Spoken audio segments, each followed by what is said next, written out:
প্রিয় দর্শক, আপনাদের শুভেচ্ছা জানাচ্ছি। Universal medical college and hospital আজকের সংবাদপত্রে আপনাদের স্বাগত জানাচ্ছি। আমি মীর মাসরুজ্জামান। সংবাদপত্রের শিরোনামগুলোকে ঘিরে চলমান পরিস্থিতি নিয়ে আলোচনার নিয়মিত এই আয়োজনে আজ আমাদের সঙ্গে রয়েছেন বাংলাদেশ প্রতিদিনের সম্পাদক নঈম নিজাম। আমরা স্বাগত জানাচ্ছি আপনাকে আমাদের মধ্যে। তো সংবাদপত্রের শিরোনামগুলো দেখে আলোচনা শুরু করছি। দৈনিক ইত্তেফাক, রাজস্ব আয়ে পরোক্ষ করেই এখনো অধিক নির্ভরতা। এমপিদের যে মত প্রকাশের স্বাধীনতা আছে তা প্রমাণিত সংসদে প্রধানমন্ত্রী। বাংলাদেশ প্রতিদিন, শ্রীলঙ্কার প্রেসিডেন্ট ঢাকায়, লাল গালিচা সংবর্ধনা। মানব জমিন, রেইনট্রি ধর্ষণ কাণ্ডে সাফাতদের বিচার শুরু। আমাদের সময়, 4 নেতার কবজায় জামায়াত। সকালের খবর, ডিসেম্বরে রংপুর সিটি নির্বাচন, মে জুনে বাকি 5টির। জয় জয় দিন, সীতাকুণ্ডে শিশুদের মৃত্যু মারাত্মক অপুষ্টিতে বিশেষজ্ঞদের প্রাথমিক ধারণা। দৈনিক ইনকিলাব, এখনো শনাক্ত হয়নি চট্টগ্রামে নতুন করে আক্রান্ত 10, অজ্ঞাত রোগ আতঙ্ক। আমাদের অর্থনীতি, ফরহাদ মাজার অপহৃত হননি, তিনি স্বেচ্ছায় গেছেন আইজিপি। দৈনিক দিনকাল, বেগম খালেদা জিয়ার সভাপতিত্বে বিএনপি স্থায়ী কমিটির বৈঠক, সরকার আবারও একতরফা নির্বাচনের পাঁয়তারা করছে, মির্জা ফখরুল। দৈনিক সংগ্রাম, সংসদে সমাপনী বক্তব্যে প্রধানমন্ত্রী, জলাশয় ভরাট করে স্থাপনা করায় ধানমন্ডি নদীতে পরিণত হয়েছে। দৈনিক করতোয়া, কালো তালিকাভুক্ত 16,000 মিলার অবৈধ চাল মজুত, ভিয়েতনাম থেকে চালের প্রথম চালান চট্টগ্রামে। উত্তরে বন্যা কবলিত এলাকায় বেড়েছে অবর্ণনীয় দুর্ভোগ, পানিতে ডুবে মৃত্যু 2। The Independent, Jamuna unleashes fury on northern districts. New nation, Satkhira মনিস disease unidentified, she may lose hand for wrong treatment. Our time, 7 million people in Yemen are on brink of famine, United Nations. Dhaka Tribune, Padma Bridge nears its halfway mark. শিরোনামগুলো দেখছিলাম সংবাদপত্রের। আজ বেশিরভাগ দৈনিক সংবাদপত্রের একটি অন্যতম প্রধান শিরোনাম হচ্ছে জাতীয় সংসদের বাজেট অধিবেশনের সমাপনী দিন ছিল এবং মাননীয় প্রধানমন্ত্রী শেখ হাসিনা ভাষণ দিয়েছেন। তার প্রায় 38 মিনিটের ভাষণে বিভিন্ন দিক নিয়ে কথা বলেছেন।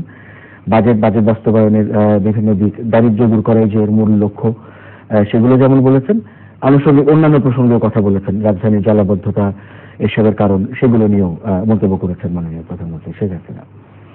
না, আমাদের তো এটা একদম নিয়মিত একটা প্র্যাকটিস, বা যাই বলেন না কেন, পার্লামেন্টে যেদিন শেষ হবে সংসদ নেত্রী হিসাবে প্রাইম মিনিস্টার বক্তব্য রাখবেন, এবং এটা সবসময় একটা রেওয়াজ। এই রেওয়াজটা যখন বাজেট অধিবেশন সবসময় আমরা দেখে এসেছিলাম। প্রাইম মিনিস্টার আজকে বক্তব্যটি যেটি তিনি চিহ্নিত করার চেষ্টা করলেন, ঢাকার যে জলাবদ্ধতার বিষয়টি গত কিছুদিন থেকে আমাদেরকে উৎকণ্ঠিত করে তুলেছিল, ঢাকা এবং চট্টগ্রাম।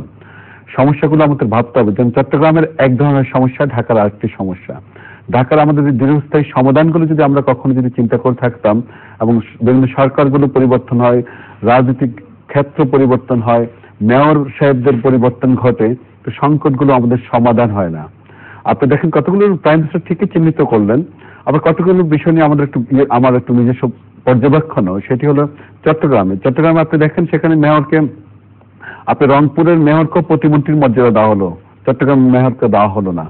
বরাদ্দের বিষয়গুলো নিয়ে নানা রকম বিভিন্ন সময় কথা ওঠার পরও সেই জায়গাগুলোতে আমার কাছে মনে হয় পরিষ্কার হওয়া দরকার। একজন মেয়র যখন তার কাজ করার ক্ষেত্রে অনেকগুলো ডিপার্টমেন্টের উপর নির্ভরশীল হয়ে তাকে কাজ করতে হয়, সেই জায়গাটুকুতে আমার কাছে মনে হয় যে সমন্বয়ের জন্যই তার পদমর্যাদাটুকু দরকার হয়ে পড়ে।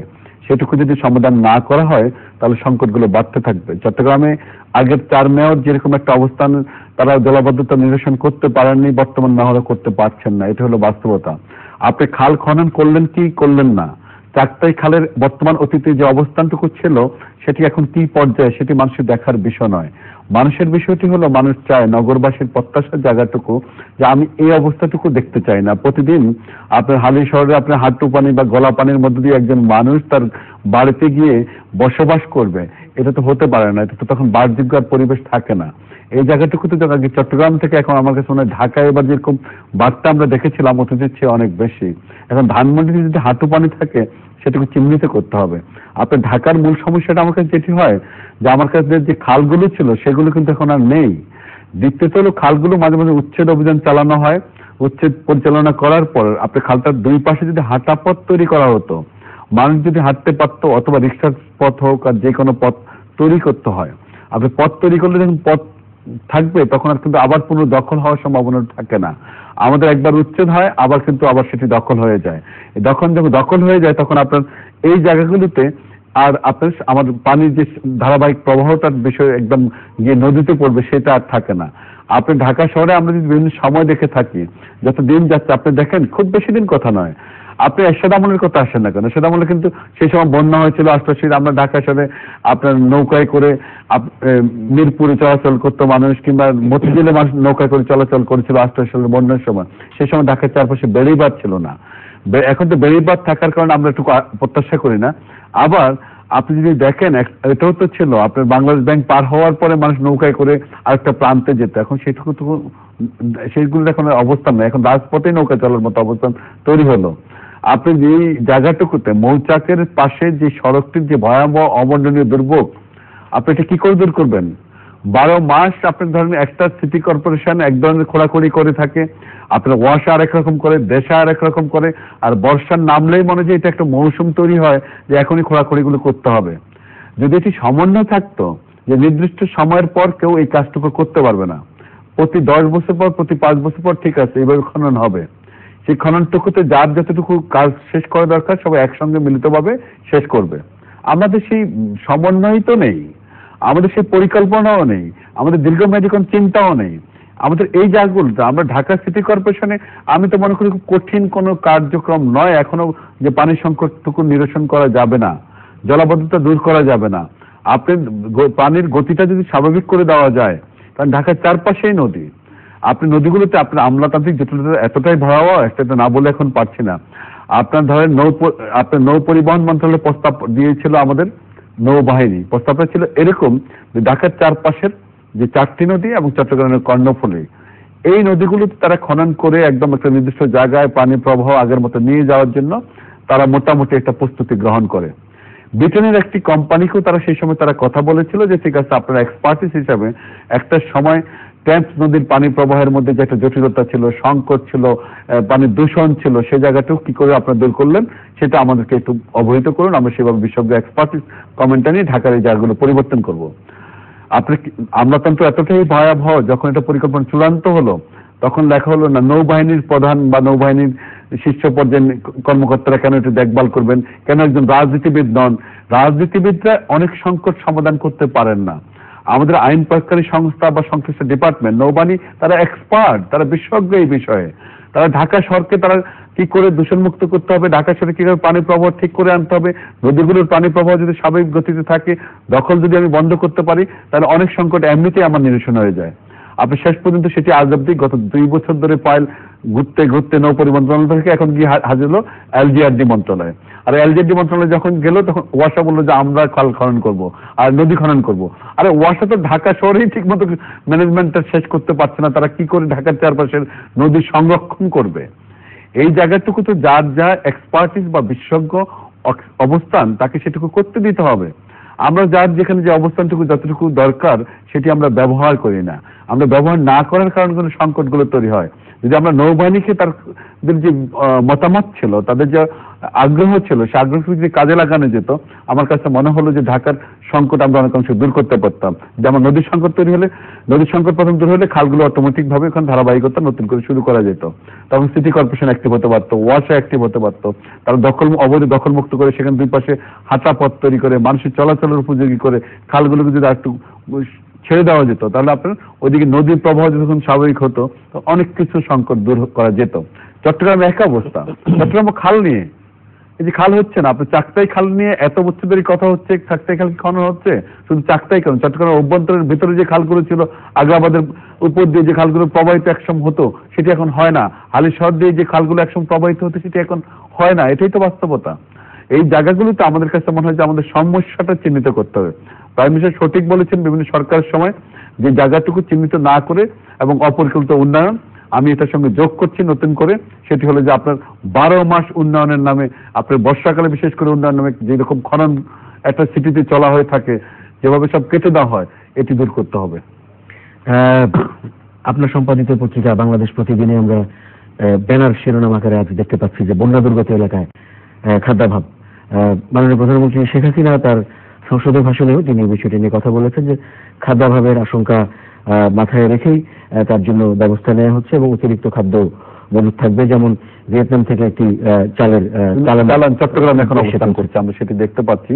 হ্যাঁ, ভিয়েতনাম থেকে তো সরকার একদম প্রথম থেকে উদ্যোগটা গ্রহণ কারণে আপনি জানেন যে ভিয়েতনামের চালের একটা সবসময় আমরা দ্রুত পাওয়ার একটা সুবিধাও থেকে থাকে। আপনার ডিস্টেন্সে আমাদের খুব দূরে নয়, তারপরে প্রবাহের ক্ষেত্রে কাছাকাছি থাকার কারণে অনেক সমস্যা।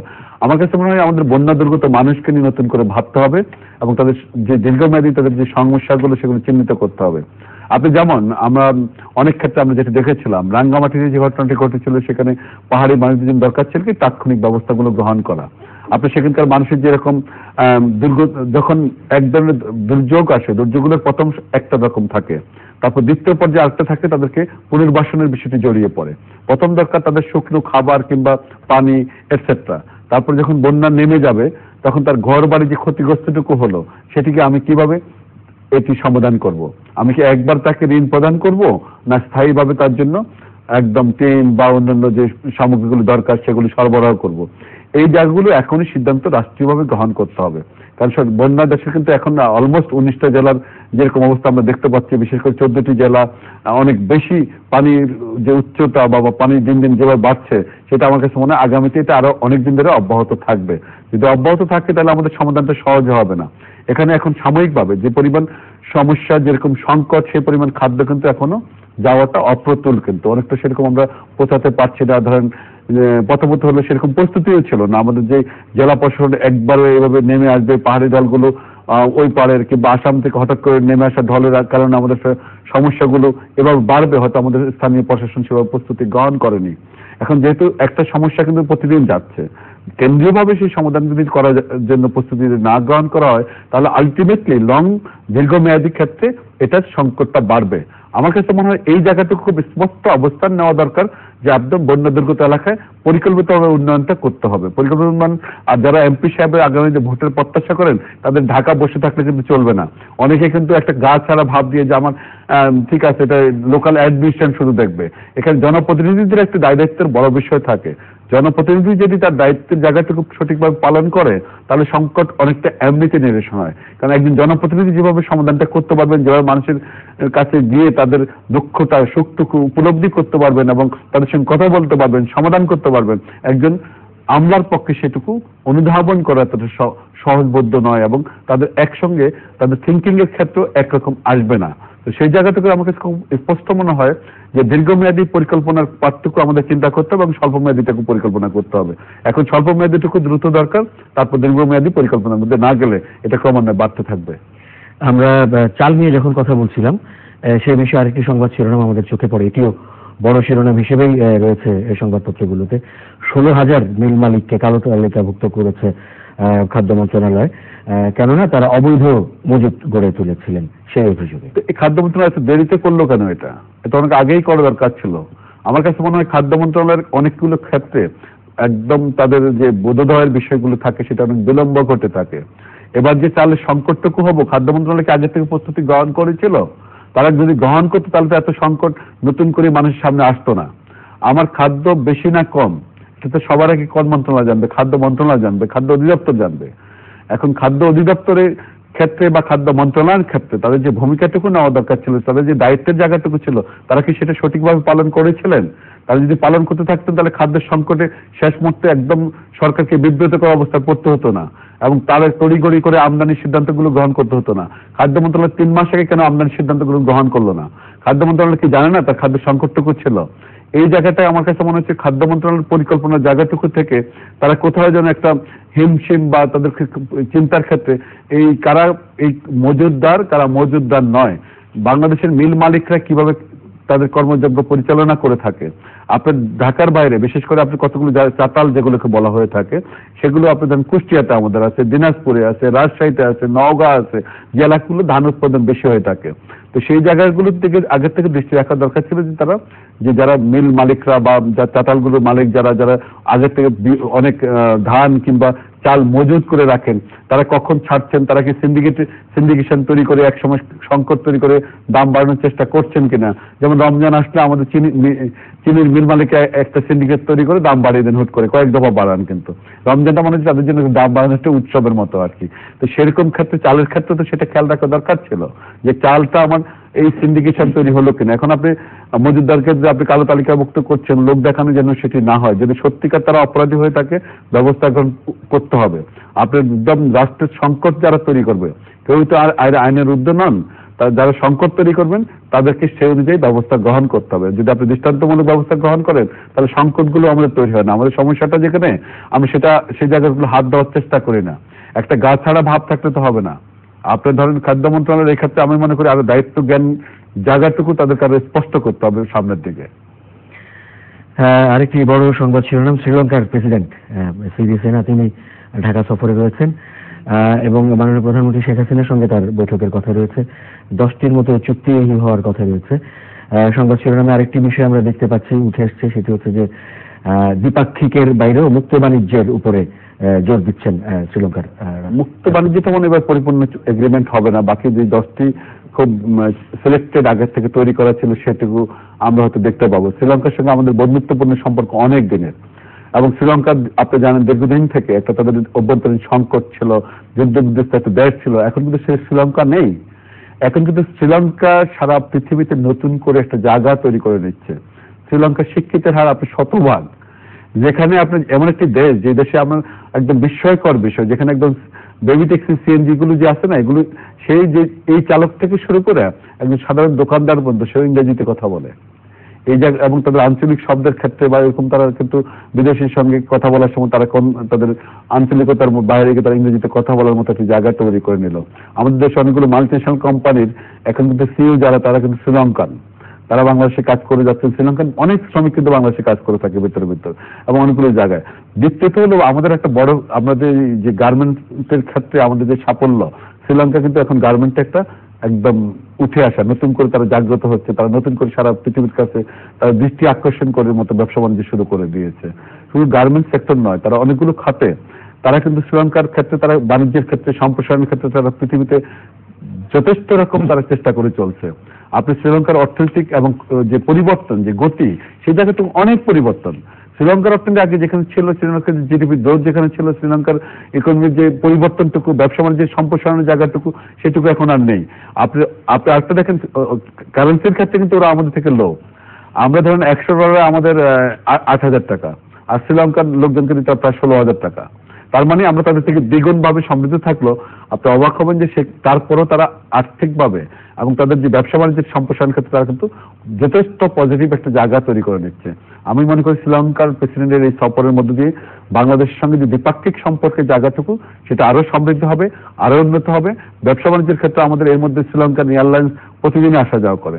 পাশাপাশি বাংলাদেশের যে এয়ারলাইন্স গুলো, সেটাও আমার কাছে মনে হয় যেন ওদের ভবিষ্যতে সুযোগভাবে শ্রীলঙ্কা ল্যান্ড করার জন্য সেই জায়গাটুকু আমাদের সরকারকে, আমাদের যেহেতু আমাদের বাংলাদেশ বিমান একদম গুটিয়ে যাওয়া, ডানাগুলো ভেঙে যাওয়ার মতো অবস্থা, সেক্ষেত্রে আমাদের প্রাইভেট সেক্টর গুলো বিমানের নতুন নতুন অনেকগুলো আমাদের বিমান প্রাইভেট কোম্পানিগুলো ভালো করছে, তাদের ক্ষেত্রেও সরকারকে চিন্তা করতে হবে। তারপর বাণিজ্যের ক্ষেত্রে তারা যেভাবে সম্প্রসারণ করে, তারা যে দীর্ঘমেয়াদী পরিকল্পনা করে বিশ্বের বুকে নতুন জায়গা করে নিচ্ছে, শ্রীলঙ্কা থেকে আমাদের অনেক কিছু শিক্ষণীয় আছে। পাশাপাশি যে এগ্রিমেন্ট গুলো হবে, আমি মনে করি আমাদের পজিটিভ একটা জায়গা তৈরি হবে। অনেক ধন্যবাদ বাংলাদেশ প্রতিদিন সম্পাদক জনাব নঈম নিজাম আপনাকে সময় দেওয়ার জন্য। প্রিয় দর্শক, আপনাদেরও ধন্যবাদ সঙ্গে থাকার জন্য। ভালো থাকবেন সবাই। Universal medical college and hospital আজকের সংবাদপত্রের আজকের আয়োজন এখানেই শেষ করছে। শুভরাত্রি।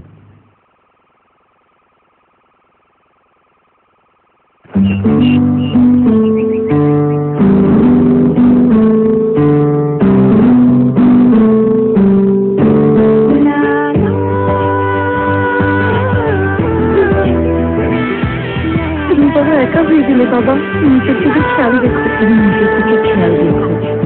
মেয়েটাও বিদেশ চলে গেল। আঙ্কেল নিজের দিকে খেয়াল রাখবেন।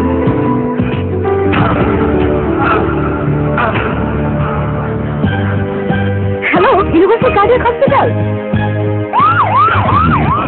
আছে হৃদরোগের বিশ্বমানের চিকিৎসা সেবা, ইউনিভার্সাল কার্ডিয়াক হসপিটাল। কাঁদছিস কেন পাগলি? আমি তো ভালো হয়ে গেছি। কাঁদবো না, তুমি একা একটা মানুষ।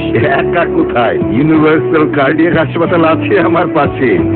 ওরা আমার বিবাহের বন্ধু। যখন আপনার পাশে ইউনিভার্সাল কার্ডিয়াক হসপিটাল, তখন আপনি আর একা নন। Universal cardiac